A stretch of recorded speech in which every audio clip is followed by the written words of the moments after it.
what's changed is the pressure in the industry. We have margin pressure, we have talent pressure, we have buyer pressure. CX is a way to create a system that is measurable, operational, and tied directly to revenue. That's why it's gaining traction. Customer experience wisdom, a dash of travel talk. We've been cleared for takeoff. The best meals are served outside and require a passport. Hey there, CX Passport listeners. Today we get to welcome Sarah Kinard. Former guest Alyssa Stotts, back in episode 235, connected us, and it didn't take me long to see why. Sarah founded the Flamingo Project, focused on market research and strategy for the architecture, engineering, and construction, or AEC, industry. In addition, Sarah is the president of the SMPS Foundation, sitting right at that intersection of marketing, business development, and, well, how clients actually experience the work of the AEC industry. She's really put a strong focus on primary research, especially focusing on what a customer is willing to do with you and how that shapes strategy inside an industry still feeling the ripple effects of generational shifts and talent loss after 2009. She talks about client experience in a pretty unique way. Everything from the flush of a toilet to the soaring entryway of a symphony hall. I am truly looking forward to this. Sarah, welcome to CX Passport. Thanks, Rick. I'm excited to be here to both be myself and represent the SMPS Foundation. I would want nothing else. I definitely want you and yourself and the representation of the foundation. Hey, let's talk about that just really unique perspective on customer experience. You pointed out that when it comes to AEC, a customer experiences, well, the results of that in a wide range of ways, like literally from the way a toilet flushes to the beautiful entry of a symphony hall. Mm-hmm. How are you helping firms tune into those moments when it's so wide-ranging and then design with that kind of awareness? So there's really many client experience points here in the work that AEC does for our clients, as well as for the people who experience the spaces or the services that come out of the work that they do. Mm-hmm. So I'm going to speak a little more from the practitioner's standpoint, from the AEC practitioners and how they develop client experience for their clients, and less for the people that experience the spaces. That has been a huge part of the history of design. I mean, it's why we design. So it's a really important part of the work that AEC people do to step back and understand the user and the space.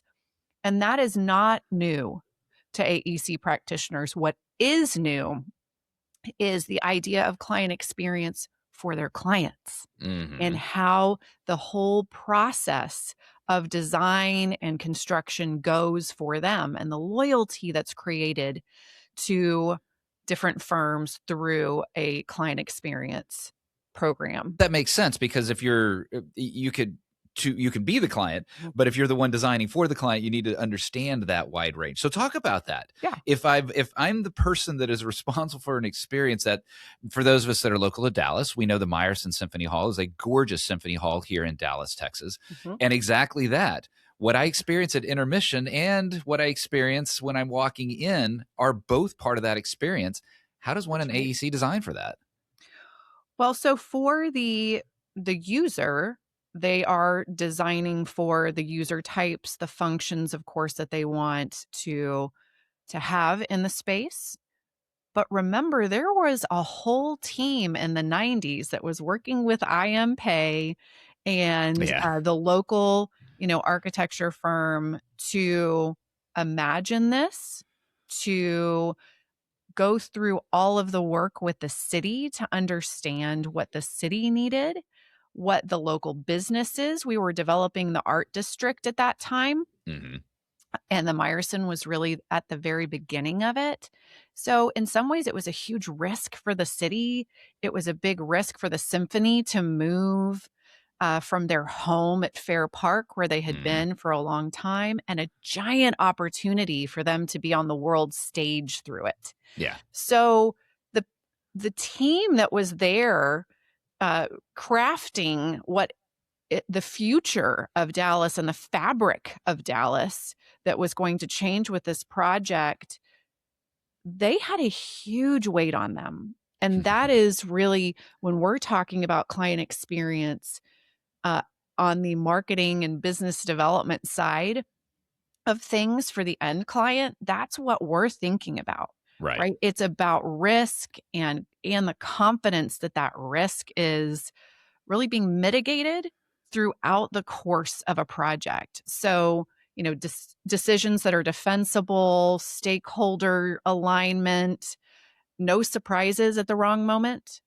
Because when you've got high visibility projects or just really important projects too, Right. they don't Right. all have to be the Meyerson. No, even if it's just an office building, there's people that rely on that office building to deliver the experience they need every single day when they're working at their desk. That's right. And because of some of the generational shifts, one of the things that's critical to understand is that those owners and those teams aren't just buying the outcome anymore. They're buying clarity, foresight, shared accountability, because at the end of the day, they're supposed to get what they're buying. That is table stakes, by the way. Yeah, I like that. I like that the purchase is about certainty. Yeah. And that makes a lot of sense to me. You mentioned the generational shift. Yeah. I want to talk about that because what you're describing in someone that has to handle that type of design that I was mentioning earlier, that's a significant talent. Well, there was this massive talent excess that I didn't know about, but you helped me understand in that 2009 to 2011 range. And a lot of those folks haven't come back. So how has that talent exit and the restoration of it shaped employee experience? And then, well, from there, the client experience in the AEC world? So that talent gap really created the missing middle for the industry, because they would have been today's mentors, relationship carriers, culture translators. And so the research that the foundation put out, that really clearly articulates this challenge that we have, because firms feel the loss, not just in technical depth, but in judgment, in storytelling, and client instincts. You get client instincts through repetition. You get client instincts through making the wrong and the right move on projects. So that's time. So the result is that right now, the younger professionals that are stepping into client-facing roles, they're stepping into them faster than we have seen in history, and often without the benefit of apprenticeship in certain areas of the business. We've been very careful with the apprenticeship of the craft of architecture, engineering, and construction, but not necessarily in what historically has been called soft skills. Tell me more But about that. they are essential business skills when you get to a certain level in your career. So soft skills are things like thinking through this client that is in front of me, that is at this really critical stage where we're about to go in front of the community, the business community. It could be the city. It could be the city council. They are feeling really vulnerable right now.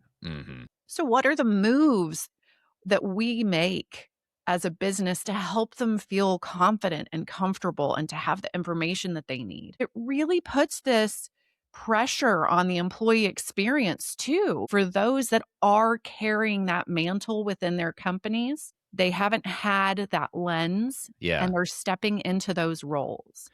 So it's really about firms have to be intentional, more intentional about training on this aspect alongside the craft. Sarah, it's clear to me because I think about, especially in something that feels sort of tangible, like my hands are on the actual results in a lot of the cases in the AEC, that the craft is where the focus is and the soft gets overlooked. Talk to me about the SMPS Foundation. The president role that you are in now has you right at the center of that, the marketing, the business development, and I imagine also helping that industry be equipped in areas like that. How does the mission of the foundation help feed into some of the concerns that you're describing from before and helping solve some of those concerns? So at its core, SMPS, the Society of Marketing Professional Services, exists to help architecture, engineering, and construction firms grow intentionally, sustainably, and strategically. The professional services are the AEC, and the SM in that is this is Society of Marketing and Business Development. Mm-hmm. And the foundation's role is specifically to deliver research and insight that help those leaders navigate change. Some of those changes being shifting client expectations, evolving delivery methods, construction delivery and project delivery methods, new technologies, and these generational transitions. Mm-hmm. So the foundation is here to help and equip those firms with the information they need to stay ahead of the changes that are impacting the business.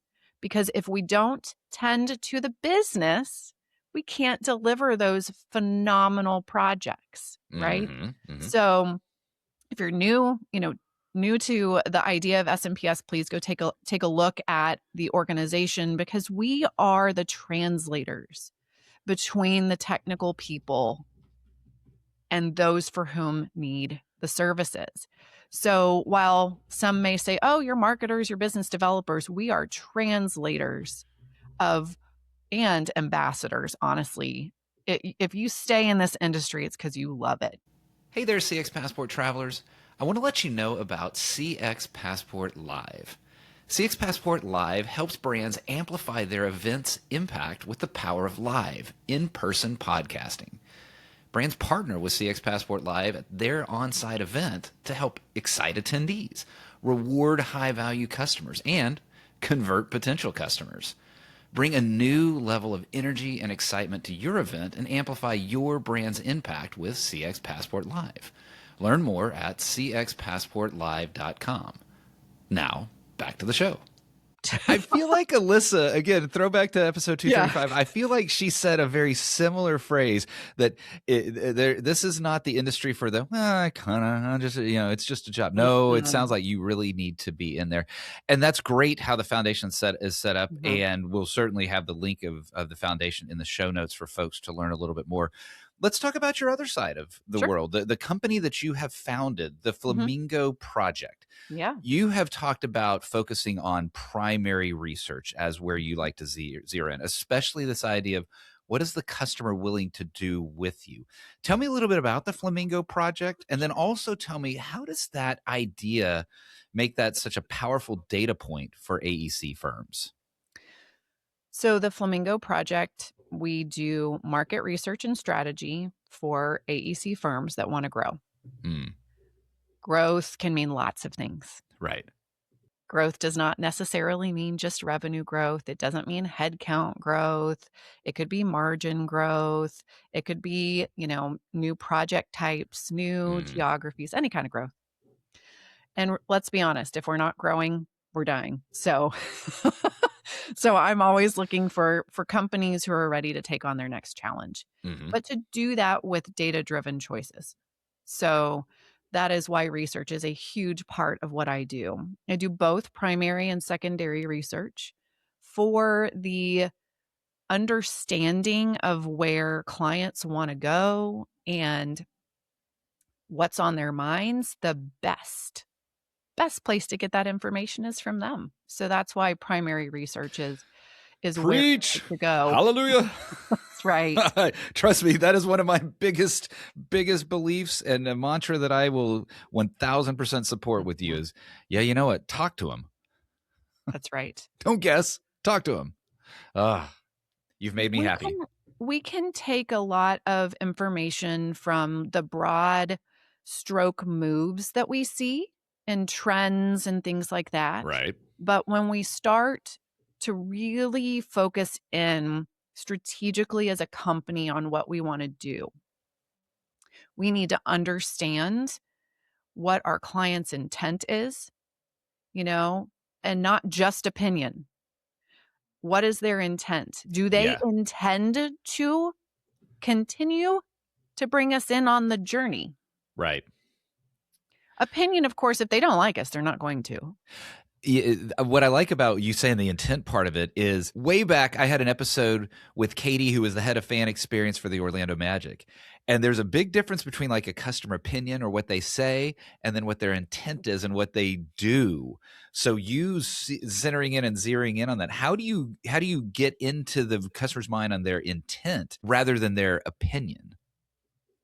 So we do that through understanding the difference in client information. Most AEC firms rely on satisfaction surveys or anecdotal feedback. Satisfaction surveys are typically at either midpoints, particular phase points in a project, or just at the end, not throughout the time. And one of the reasons why Alyssa and I and those in the industry talk about you've got to love this industry is the life cycle of a project can be a decade. Yeah. It's not just the start and the end that is important. It is all of the in between. So what we need to focus on, in addition to understanding our position through surveys, satisfaction surveys and anecdotal feedback, is really behavioral willingness. Will the client invite you in early to a project when they are coming up with the idea, when they're scoping it, when they are putting together their pro forma and their business plan for it? Will they share risk with you? Because, by the way, this industry is all about risk. Will they advocate for you internally or not? Will they try a new delivery model with you? The research that the foundation did really reinforced that shift, that clients are choosing partners and not vendors, that the decisions are much more based in trust, ease, and alignment. Because at the end of the day, we all actually do the same thing.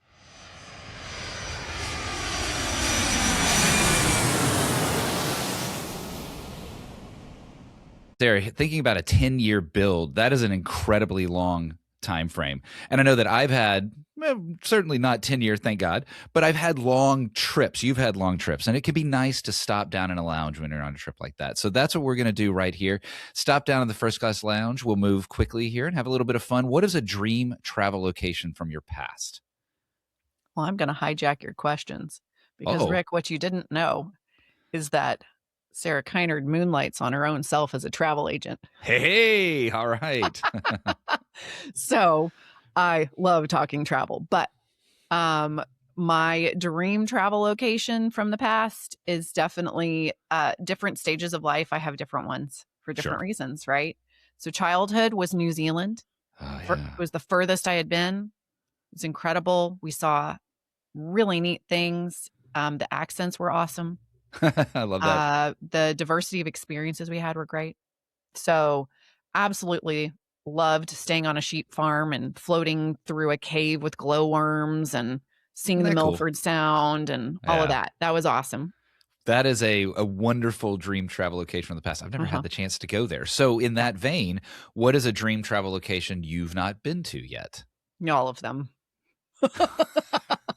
All of them. It's my favorite part about being a travel agent. Yeah, sadly, I'm aligned with you there. I get to craft trips for people and dream about all of them. So I'm usually just thinking about the next one. Well, I like that. Oh, yeah. What's the dream travel trip? It's that next one that's queued up. I like that idea. Well, hopefully the answer to this is not glowworms from the cave, but what is a favorite thing of yours to eat? My favorite thing to eat is soup. It's my favorite food group. And let's just check here. You aren't influenced by the fact that it was a really chilly 38 degrees this morning here in Texas. No? Okay. It's always soup all the time. I love that. I think you're aligned. It's not my daughter's favorite, but she's a big soup fan. So I think you're aligned there. What about the other way? What is something you were forced to eat growing up, but you hated as a kid? Cooked carrots. Oh, yeah. Okay. I like them raw. Yeah. Yep. I like carrots raw. I don't love that sort of carotini taste that comes out when you cook them. Boy, that's interesting. I haven't heard that one. 200 plus episodes. I haven't heard that one. And yet I'm here. Yeah. I'm with you. I'm not a fan of that one. Yeah. A roasted carrot's okay. That's, with, a roast where it soaks up all those yummy juices and kind of Okay. dilutes the caratini taste. But That's a still, very technical, yeah, food no, word, caratini taste. give me the raw carrot, but the cooked, I'm with you there. Mhm. Sarah, sadly, it is time for us to leave the first class lounge. What is one travel item, not including your phone, not including your passport, that you will not leave home without? A water bottle.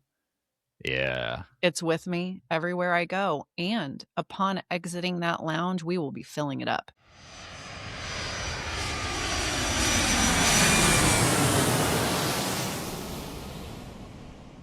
Sarah, that is one of the items that actually it always goes in my bag. I don't think Yeah. of that as the one travel item I will not leave home without, yet it really is. Even It on this road trip that I was on, I got my water bottle with me and got to make sure that yeah. that's with me. I want to ask you about something that you talked about when you mentioned the 10-year building. Yeah. There's a lot in the customer experience world that focuses on the peak end rule, where it's peaks within it and then the last moment. Mhm. Well, when you're talking about 10 years, tell me how the peak end rule applies or doesn't apply in a world where the end might be experienced by a completely different set of people that were a part of the entire experience of a building that takes 10 years. It's a great question and an important one as you really build out your client experience program, Mhm. because the other thing to remember is this is a team sport. Yeah. So you may have somebody who is only involved at the front end of figuring out how you're going to pay for it. And then you may have somebody who is the program manager for the shell. And then you might have somebody that's the program manager for the interior. Mhm.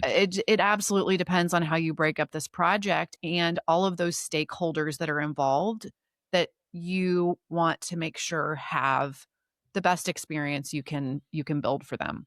Yeah. So the peak end rule will have different peaks and ends. Yeah. So mapping out the life of a project for those relationships is important. That's not the full sum of the relationship, though. We know that. Right. However, it's important to think about it in the life cycle of a project. So you might have someone for whom their end is actually when you put a shovel in the ground. Mhm. That they're out. And That's that it. Yeah. is exactly. And so there are in the life cycle of these projects many peaks and many ends to consider based on your personas.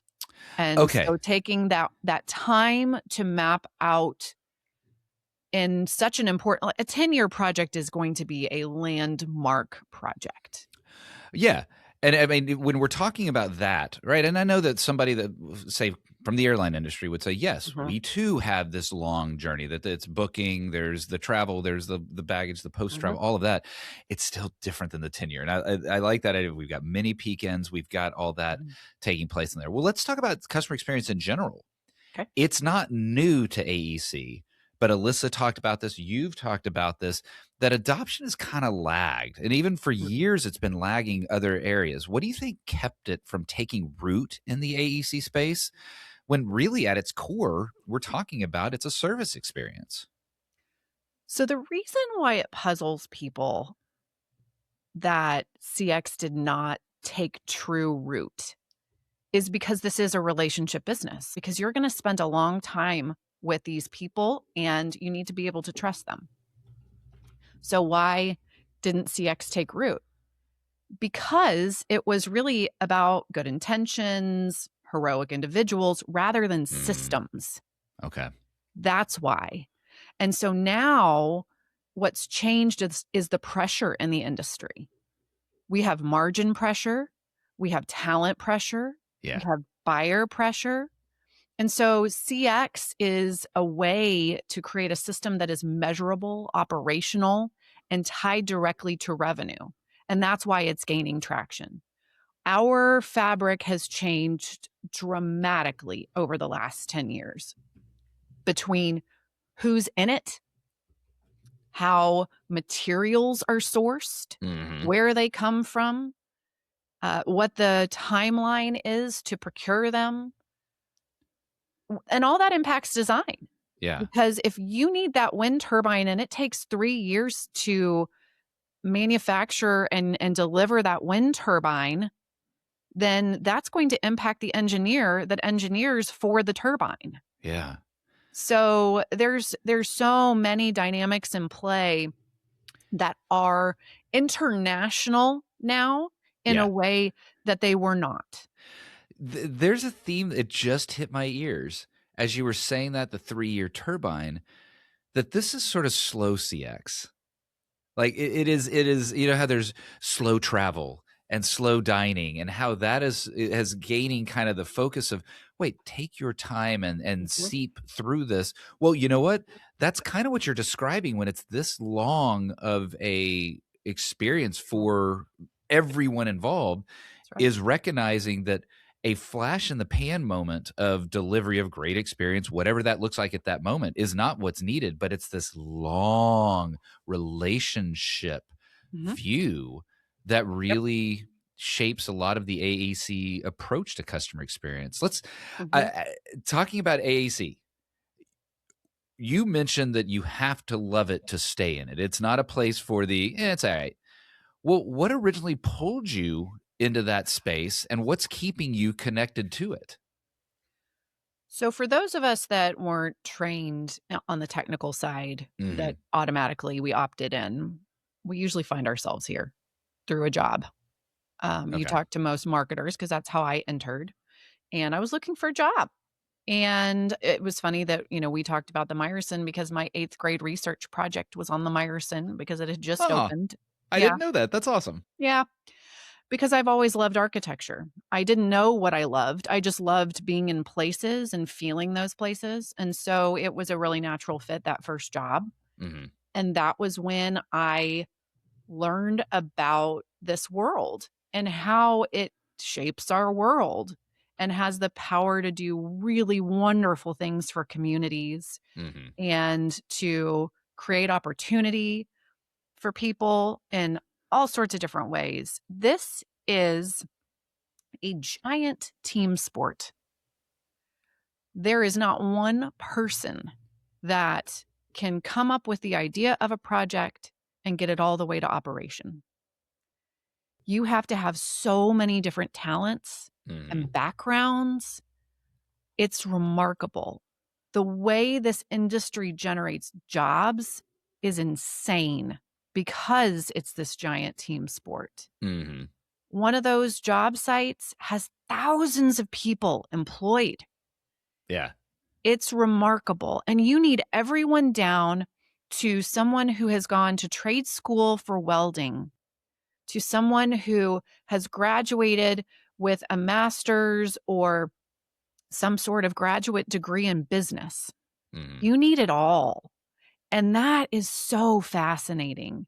And so I that's why I love it. I love how we as a team come together and connect and build something meaningful.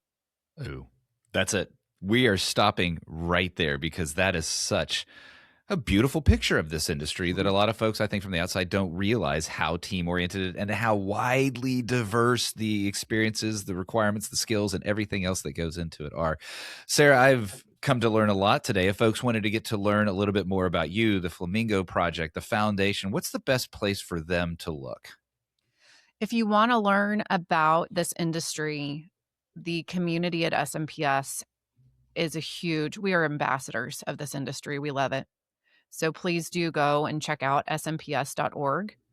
That is our national organization. If you are interested in having a conversation with me about this industry, then the flamingoproject.com, that's where I sit, or my LinkedIn.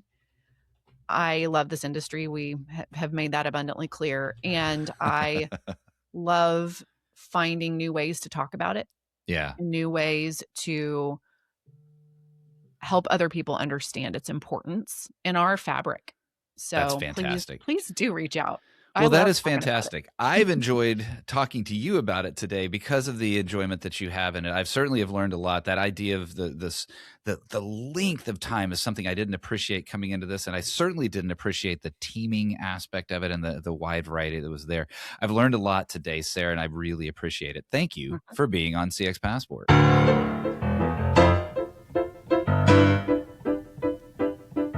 Thanks for joining us this week on CX Passport. If you like today's episode, I have 3 quick next steps for you.